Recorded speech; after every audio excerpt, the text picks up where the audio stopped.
Piang rủi có Costco nữa, cái mày piang rủi có mà cả, thì hỏi nó từ thọ lên thọ, Valentine Day à này, hai nhớ rủi có piang rủi có, bữa hắn tao chiếm từ lồng tại Costco nữa mà ô piang rủi có ô Costco này, come to Costco get the flower, very beautiful one. Right here, thank you. Can you some girl come to Costco, get something, you need something. Costco thing right here, 10.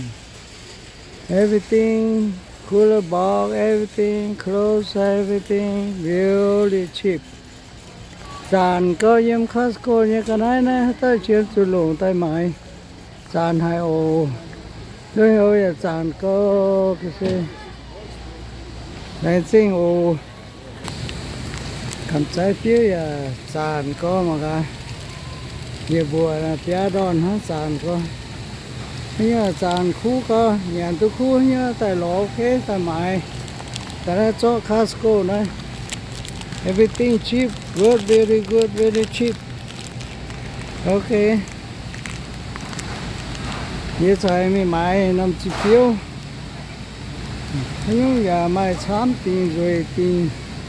Như nhà 3 tiền luôn mà cái này. Cái xe rồi tiền luôn. Qua nhà rồi có mà cả. Qua tôm.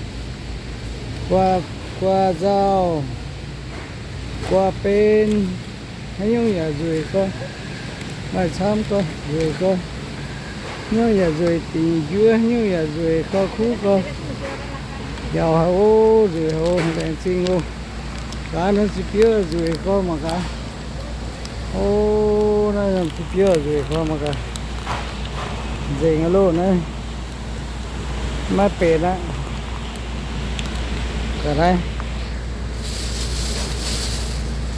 ô nó má pet nè nhiên lồng gì á máy gì á má pet á mà cả nhiều chỗ nó khu cơ thì đời như nhiều khu cơ rồi và lò em nhà đó xem là sang 4 giờ rồi cơ mà cái đó rồi tiền nó bể dù nữa mà nó cái đó bể dù tôi là sang 4